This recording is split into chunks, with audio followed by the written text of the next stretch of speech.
প্রিয় দর্শক আসসালামু আলাইকুম। আমার মেঘালয় ট্যুরে আপনাদের স্বাগতম। আর এখন আমি আছি মাউলিলং ভিলেজে।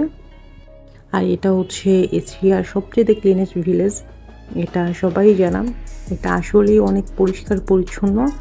আর আমরা এখানে গাড়ি পার্কিংয়ের জন্য 100 রুপি রেখেছিল, আর আমাদের পার পার্সনের জন্য 50 রুপি করে টিকিট লেগেছিল।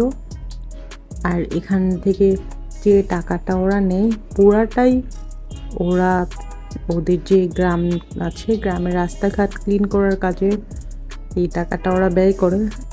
আমি ডাউকি বর্ডার দিয়ে সকালে মেঘালয়ে পৌঁছে তারপর আমি মাউলিলং ভিলেজ দেখে এখন চলে এসেছি লিভিং রুট ব্রিজে। এটাতেও টিকিট কাটা লাগে, এটাতেও প্রায় আমার 30 রুপি করে লেগেছিল নিচে নামার জন্যে। এখানে টিকিটের ব্যবস্থা আছে, তবে এখানে যারা একটু এজেড পার্সন আছে বা ছোটো বাচ্চা আছে তাদের আসলে এখানে না আসে ভালো, কারণ অনেকটা জায়গা পায়ে হেঁটে এরকম পাথুরে একটা জায়গায় নামা লাগে। এই জন্যই যারা একটু বেশি হাঁটতে পারেন তারা এই জায়গাটাতে আসার চেষ্টা করবেন, কারণ আমি রীতিমতো হাঁপিয়ে গিয়েছিলাম।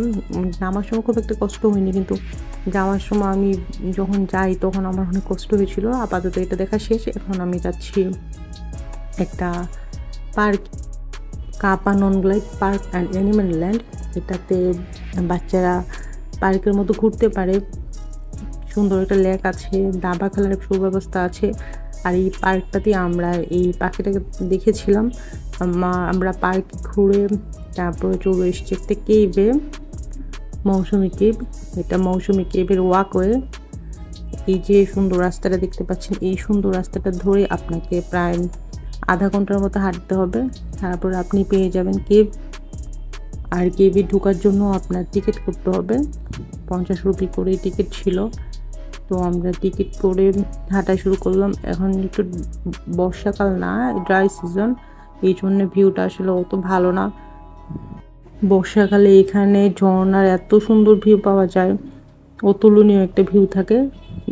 তখন অবশ্য মেঘও থাকে এই জন্য। তবে আমরা এখন নীল আকাশ যা দেখতে পাচ্ছি, চারপাশটা খুব ক্লিন দেখতে পাচ্ছি, কিন্তু যারা বর্ষাকালে আসেন তারা ঝর্ণা দেখতে পায়, কিন্তু আকাশ বা পাহাড়ের ভিউটা কিন্তু মেঘের জন্য দেখতে পায় না। আমরা একদিকে লাকি, এখানে আকাশের ভিউটা সুন্দর দেখতে পাচ্ছি, খুব সুন্দর ভিউ। তবে খুব সাবধানে হাঁটা উচিত, পাশ ঘেঁষে হাঁটা উচিত না, কারণ নিচে এত খাড়া পাহাড়, একটু অসাবধান হলেই যে কোনো সময় পা স্লিপ কাটতে পারে। এটা হচ্ছে মৌসুমি কেভে যাওয়ার রাস্তা, আর পাশে হচ্ছে ওয়াকওয়ে ভিউ। তো আমরা হাঁটছি আর ভিউ দেখছি।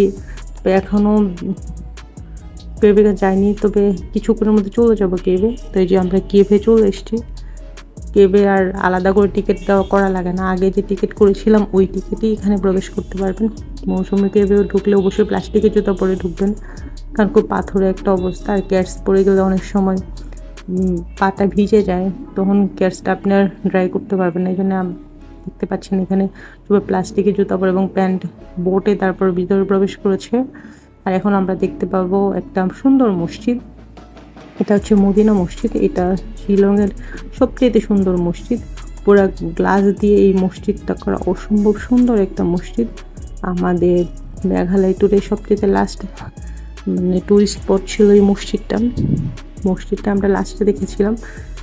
মসজিদটা দেখার পরপরই আমরা আস্তে আস্তে ডাউকের দিকে চলে আসি, ডাউকে বাজারের দিকে।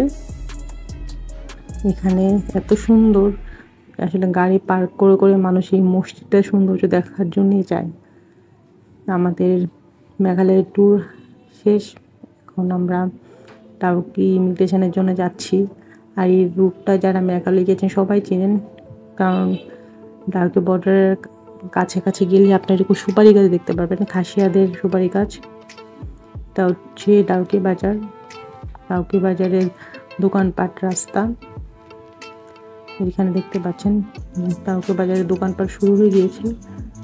আমরা কিছুক্ষণের মধ্যে ইন্ডিয়ান যে ইমিগ্রেশন আছে, কাস্টমস, ওখানে পৌঁছে যাব।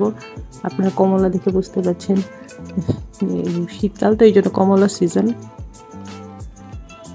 আমরা যে এটা কিন্তু ইন্ডিয়ান ইমিগ্রেশনের গাড়ির ফাঁক দিয়ে আমি চুরি করে করে ভিডিওটা করছি।